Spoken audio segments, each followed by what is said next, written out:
Halo semuanya, kami dari kelompok 24 dengan saya Ari Jonathan Dan saya Halimatus Soleha. Di sini kita akan membahas tentang kasus ICW, yaitu korupsi ya. Korupsi di profesi akuntan. Stay tune. A few moments later.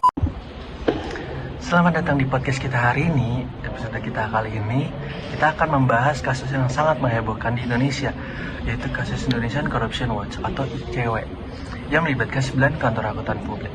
Dalam kasus ini, ICW menduga adanya pelanggaran etika profesi dan penyimpangan dalam laporan audit terhadap bank-bank yang bermasalah. Untuk membahas lebih lanjut, kita memiliki rekan yang bisa kita ajak bahas mengenai kasus ini.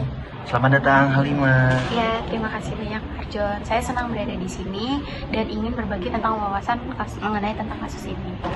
Mari kita mulai dengan latar belakang kasus ini. Apa pendapat Halimah tentang dugaan kolusi antara 9 kantor akuntan publik yang dengan bank-bank yang mereka audit? Ya, pendapat saya itu dugaan kolusi antar kantor akuntan publik ini dengan bank yang mereka audit adalah hal yang serius yang perlu kita tangani loh, dan tegas. Karena kolusi semacam ini tuh merusak integritas profesi akuntan dan mengancam kepercayaan masyarakat loh terhadap laporan keuangan yang disajikan, kayak melenceng gitu loh laporannya. Jika benar adanya, kita harus melakukan langkah-langkah dan penegakan hukum yang harus kita ambil dan memastikan pertanggungjawaban dan keadilannya. Laporan Badan Pengawas Keuangan dan Pembangunan atau BPKP menyebutkan bahwa 9 dari 10 kantor akuntan publik yang melakukan audit terhadap bank-bank bermasalah tidak melakukan pemeriksaan sesuai dengan standar audit. Apa implikasi dari hal ini? Implikasinya menurut saya itu implikasi yang sangat serius ya, karena ketika kantor akuntan publik tidak melakukan pemeriksaan sesuai dengan standar audit yang berlaku, laporan audit ini tidak dihasilkan dengan secara tidak akurat atau tidak diandalkan. Ini dapat menimbulkan kerugian finansial bagi bank-bank yang terkena dampak serta merusak kepercayaan masyarakat terhadap integritas industri perbankan secara keseluruhan. Nah, standar audit yang ketat harus kita tegakkan itu untuk memastikan laporan keuangan bank yang akurat dan dapat dipercaya loh. ICW menduga bahwa terdapat penyimpangan dan pelanggaran ditutupi dengan melakukan rekayasa akuntansi. Apa tanggapan Halimah mengenai hal ini? Pendapat saya tanggapan ini adalah pendugaan ICW yang mengenai penyimpangan dan pelanggaran dalam laporan audit yang ditutupi dengan rekayasa akuntansi adalah hal-hal yang serius yang perlu kita selidiki lebih lanjut lagi loh.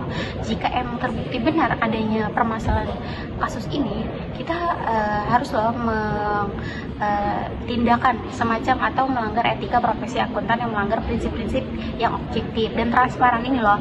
Nah, penegakan hukum yang harus kita perlukan itu untuk menghukum pelaku dan mencegah terulangnya agar tidak terulangnya kejadian serupa yang akan datang lagi. Menurut data nih, ICW telah melaporkan kasus ini kepada pihak kepolisian, Majelis Kehormatan Ikatan Akuntansi Indonesia atau IAI, dan berharap ada tindakan dari Departemen Keuangan. Menurut Halimah, apa langkah-langkah yang seharusnya diambil untuk menangani kasus ini?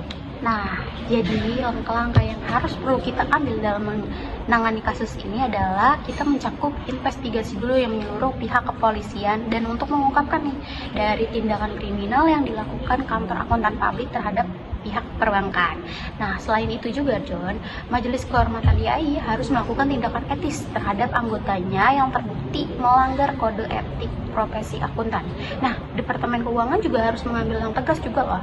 Nah, termasuk apa? Mencabut izin kantor akuntan publik yang terlibat jika terbukti melanggar standar audit dan etika profesi. Nah, langkah-langkah ini penting banget nih, John, untuk memastikan bahwa mereka itu tidak adanya lagi mengelabui masyarakat dan bahwa integritas profesi akuntan itu tetap terjaga kepercayaan masyarakatnya terhadap laporan keuangan yang dapat kita pulihkan kembali. Baik Halimah, terima kasih atas wawasan yang sangat berharga ini. Kasus ini memang sangat berat dan penting untuk dibahas dan ditangani dengan serius. Semoga langkah-langkah yang diambil dapat mengembalikan kepercayaan publik terhadap profesi akuntan dan memastikan transparansi dalam pelaporan keuangan.